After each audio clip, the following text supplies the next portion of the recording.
মানুষ বুঝি এইভাবে আল্লাহকে ভুলে যায়, মানুষ বুঝি এইভাবে সারাদিন মোবাইল টিপে, বুঝি এটি বুঝি কথা, এটি কোনো সুস্থ স্বাভাবিক কথা? মানুষ বুঝি সারাদিন বেড়ি চায়।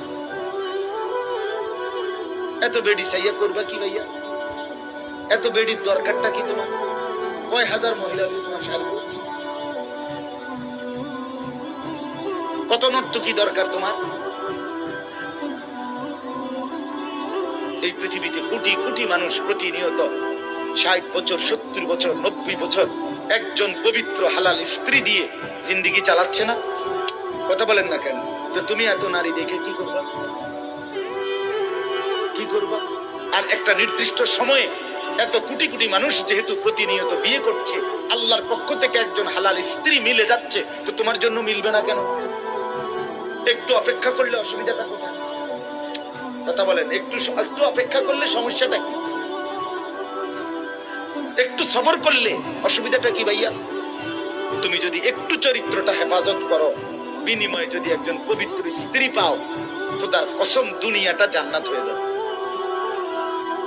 যার ঘরে স্ত্রী ভালো তার ঘরই জান্নাত।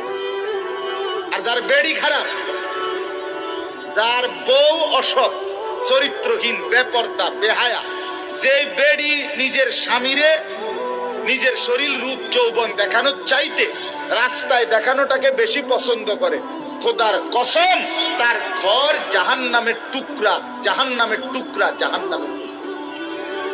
আপনি জানেন না? হ্যাঁ দোস্ত, মানুষের বেডি মোবাইলে চাওন আর ঘরে বেডি আনন এক কথা না।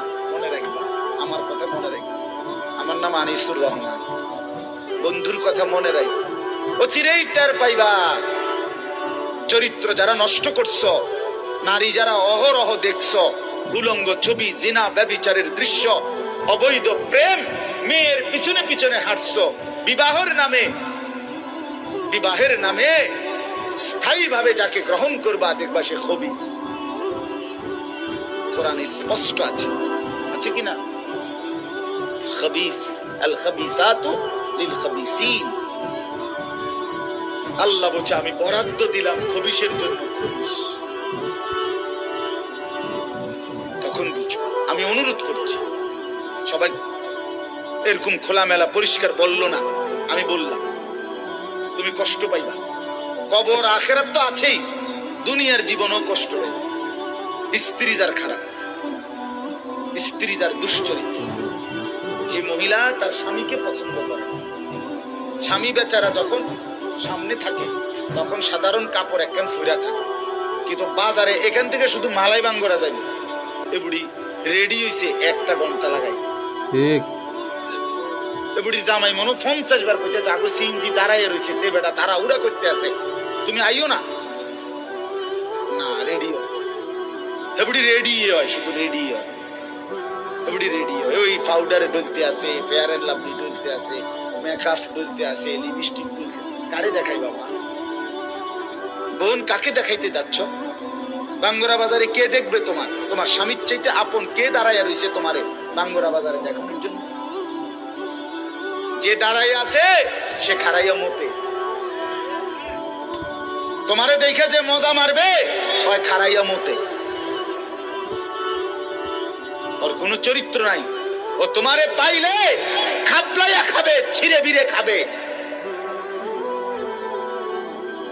এজন্য ভিন নারী, বেপর্দা নারী, সে রাস্তার উপভোগের পণ্য, উপভোগের পণ্য। এজন্য বন্ধু আমার কথা শেষ, আমি মূল বক্তব্য বললাম এটাই, নগদ দুনিয়াই যেন শুধু প্রিয় না হয়, আখেরাত যেন ভুলে না যায়। বাবাদেরকে বলি, জওয়ান ছেলে তোমাদেরকে, বাবারা আপনারাও মুরব্বীরা, আপনাদের কাছে অনুরোধ, হারাম রোজগার যদি কারো থাকে ছেড়ে দেন, সুদের টাকা ফেলে দেন, হারামের টাকা ফেলে দেন। বিড়ি খানার বদ অভ্যাস যে সমস্ত চাচার আছে, আল্লাহ দোহাই, আপনাদের ভাতিজার বয়সী আমি, আপনাদের সন্তানের কথা শুনে বিড়ি খানার অভ্যাস ছেড়ে দেন। টেলিভিশন, চা দোকানে বসে যারা টেলিভিশন দেখার অভ্যাস, 60 বছর 50 বছরের যে চাচারা, আপনারা এই মন্দ অভ্যাস ছেড়ে দেন।